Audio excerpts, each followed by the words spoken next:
സിദ്ധാർത്ഥ് നായകനായിട്ടുള്ള ഏറ്റവും പുതിയ സിനിമയായിട്ടുള്ള miss you, അതിൻ്റെ core element as an idea നോക്കിയാൽ നമ്മളിൽ ഒരു ക്യൂരിയോസിറ്റി ഉണ്ടാക്കാനുള്ള കപ്പാസിറ്റി അതിനുണ്ട്.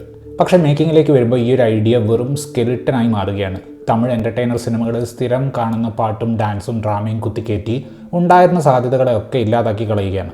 റൊമാൻറ്റിക് റിലേഷൻഷിപ്പുകളിലെ സെക്കൻഡ് ചാൻസുകളെ കുറിച്ച് സംസാരിക്കാൻ ശ്രമിക്കുന്ന സിനിമയിൽ പക്ഷേ കോയിൻസിഡൻസുകളും എക്സാജറേഷനുകളും മാത്രമാണ് നമുക്ക് കാണാൻ സാധിക്കുക. റൊമാൻറ്റിക് കോമഡി ആകാനാണ് ആഗ്രഹമെങ്കിലും മിസ് യുവിന് റൊമാൻസും കോമഡിയും ക്രാക്ക് ചെയ്യാൻ പറ്റുന്നില്ല. സ്വന്തമായി സിനിമ ചെയ്യണമെന്ന ആഗ്രഹത്തോടെ നടക്കുന്ന അസിസ്റ്റന്റ് ഡയറക്ടറായിട്ടുള്ള വാസുവാണ് നായകൻ. ഒരു ഘട്ടത്തിൽ വാസുവിനെ കൊല്ലാനൊരു ശ്രമം നടക്കുന്നു. അതിൻ്റെ ഭാഗമായി നടക്കുന്ന ആക്സിഡൻറ്റിൽ വാസുവിന് ഇൻ്റർമീഡിയറ്റ് മെമ്മറി ലോസ് എന്നൊരു അവസ്ഥ ഉണ്ടാകുന്നു. അങ്ങനെ കഴിഞ്ഞ 2 വർഷം സംഭവിച്ച കാര്യങ്ങൾ മൊത്തമായി വാസു മറന്നുപോകുന്നു. അപകടത്തിന് ശേഷം വാസു ബാംഗ്ലൂരിലേക്ക് പോവുകയും അവിടെ വെച്ച് സുബ്ബലക്ഷ്മി എന്നൊരു പെൺകുട്ടിയെ കണ്ട് അവളെ ഇഷ്ടപ്പെടുകയും ചെയ്യുന്നു. എന്നാൽ ഈ 2 വർഷത്തെ കാര്യങ്ങൾ മറന്നുപോയ വാസുവിൻ്റെ മെഡിക്കൽ കണ്ടീഷൻ ഈ ഒരു റിലേഷൻഷിപ്പിനെ എങ്ങനെ ബാധിക്കുന്നു എന്നതാണ് മിസ് യു എന്ന സിനിമയിൽ നമ്മൾ കാണുന്നത്. സിനിമയിൽ വാസു അസിസ്റ്റന്റ് ഡയറക്ടറാണെന്നാണ് പറയുന്നത്. എന്നാൽ ബാംഗ്ലൂരിലേക്കുള്ള അപ്പാർട്ട്മെൻറ്റിലേക്ക് കയറുന്ന സമയത്ത് ഫ്രെയിം പിടിക്കുന്ന ഒരു സീനല്ലാതെ അയാൾ ഒരു അസിസ്റ്റന്റ് ഡയറക്ടറാണ് എന്ന് നമുക്ക് തോന്നുന്ന ഒന്നും തന്നെ ഈ സിനിമയിലില്ല. ഒരു ഘട്ടത്തിൽ ഇയാളുടെ കോഫി ഷോപ്പ് തുറക്കാനുള്ള പ്ലാൻ എന്തായി എന്ന് ഞാൻ ആലോചിച്ചു. അങ്ങനെ ഒരു പ്ലാൻ വാസുവിനില്ല. പക്ഷേ ഈ സിനിമയിൽ കോഫി ഷോപ്പും വാസുവും ഒരുപാട് തവണ വരുന്നതുകൊണ്ട് നമ്മളറിയാതെ അതാണ് അയാളുടെ സ്വപ്നം എന്ന് വിചാരിച്ചു പോകും. വളരെ യുണീക്കായിട്ടുള്ള ഒരു സംഗതി ഉപയോഗിച്ച് സ്ഥിരം ബ്രേക്കപ്പ് പാച്ചപ്പ് സ്റ്റോറി പറയാൻ കിട്ടിയ അവസരം കണ്ടുമടുത്ത കോമഡികളും ആവശ്യമില്ലാത്ത പാട്ടുകളും ഫോഴ്സ് ചെയ്ത് കഥാപാത്രങ്ങളെ മണ്ടന്മാരാക്കുന്ന പരിപാടിയൊക്കെ കാണിച്ച് ആകെപ്പാടെ ഒന്നിനും കൊള്ളാത്ത അവസ്ഥയിലാക്കുന്നുണ്ട്. മിസ് യു വളരെ റിലാക്സ് ചെയ്ത് ഷൂട്ട് ചെയ്ത സിനിമയാണെന്ന് സിദ്ധാർത്ഥ് ഇൻ്റർവ്യൂകളിൽ പറഞ്ഞിരുന്നു. വളരെ ചിൽഡ് ഔട്ടായി ഡാൻസും പാട്ടും ഒക്കെ ചെയ്യുന്ന സിദ്ധാർത്ഥിനെ ഈ സിനിമയിൽ നമുക്ക് കാണാൻ സാധിക്കും. ഇതിനു മുന്നേ അദ്ദേഹം ചെയ്ത സിനിമ അദ്ദേഹം തന്നെ പ്രൊഡ്യൂസ് ചെയ്ത ഇമോഷണലി ഡിമാൻഡിങ് ആയിട്ടുള്ള ചിത്ത ആയിരുന്നു. ആഷിക രംഗനാഥാണ് സുബ്ബലക്ഷ്മി എന്ന നായിക കഥാപാത്രത്തെ അവതരിപ്പിച്ചിട്ടുള്ളത്. ആ കഥാപാത്രത്തിൻ്റെ ടൈം ലൈനിലെ അവസാന ഭാഗങ്ങളിലെ പെർഫോമൻസ് സാമാന്യം നല്ലതായിരുന്നു. എന്നാൽ തുടക്കത്തിൽ വരുന്ന ഭാഗം അത്ര മികച്ചതല്ല. ആൻഡ് അതിനുള്ള കാരണം ആ കഥാപാത്രത്തെ എഴുതിയിട്ടുള്ള പാകപ്പിഴകൾ കൂടിയാണ്.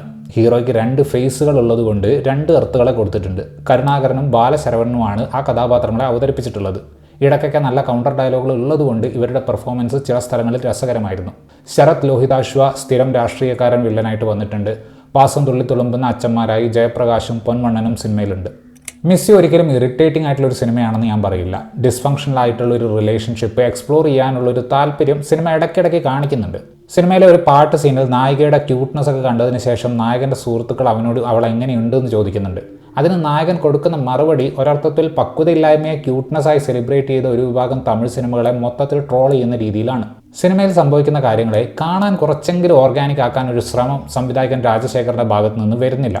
കരുണാകരൻ അവതരിപ്പിച്ചിട്ടുള്ള ബോബിയെ വാസു മീറ്റ് ചെയ്യുന്നതൊക്കെ തമിഴ് സിനിമയിൽ മാത്രം കാണുന്ന തരം എക്സാജറേറ്റഡ് കോയിൻസിഡൻസ് ആണ്. ഇത് കഴിഞ്ഞാൽ ഇതുപോലത്തെ കുറേ കോയിൻസിഡൻസിൻ്റെ ഏറും കളിയാണ് സ്ക്രിപ്റ്റിൽ. പാട്ടുകൾ അങ്ങനെ ഓർക്കത്തക്കതായി ഒന്നുമില്ല. സിനിമാറ്റോഗ്രാഫിയുടെ കളർ പാലറ്റ് റോംകോം സ്വഭാവത്തിൽ സിനിമയെ നിലനിർത്തുന്നതിൽ സഹായിക്കുന്നുണ്ട്. സിനിമയുടെ അവസാന ഭാഗത്തേക്ക് എത്തുമ്പോൾ വാസുവിന് തൻ്റെ കയ്യിലുള്ള ഒരു സ്ക്രിപ്റ്റ് നടൻ സൂര്യയ്ക്ക് പിച്ച് ചെയ്യാൻ അവസരം ലഭിക്കുന്നുണ്ട്. ഞാൻ നേരത്തെ പറഞ്ഞ പോലെ വാസു ഒരു അസിസ്റ്റന്റ് ഡയറക്ടർ ആണെന്ന കാര്യം എംഫസൈസ് ചെയ്യുന്ന രീതിയിൽ ഒന്നും തന്നെ സിനിമയിൽ നമ്മളെ കാണിക്കുന്നില്ല. ഒരു ഘട്ടത്തിൽ സുബ്ബലക്ഷ്മിയെ സിനിമ കാണിക്കാൻ തിയേറ്ററിൽ കൊണ്ടുപോയി പകുതിക്ക് ഇറങ്ങിപ്പോരുന്നത് മാത്രമാണ് സിനിമയിൽ വാസുവും സിനിമയും തമ്മിലുള്ള ബന്ധം. അങ്ങനെയുള്ളൊരു വാസുവിന് സൂര്യക്ക് സ്ക്രിപ്റ്റ് പിച്ച് ചെയ്യാൻ അവസരം ലഭിച്ചു എന്ന് കണ്ടപ്പോൾ എനിക്ക് തോന്നിയത് സൂര്യക്ക് ഹിറ്റ് കിട്ടാത്തത് ഇങ്ങനെ ഓരോരുത്തർക്ക് അവസരം കൊടുക്കുന്നതുകൊണ്ടാണെന്നാണ്. സിനിമകളിൽ പോലും സിനിമയോട് വലിയ എന്തൂസിയാസം ഇല്ലാത്തവരുടെ കൂടെയാണ് സൂര്യ വർക്ക് ചെയ്യുന്നത്.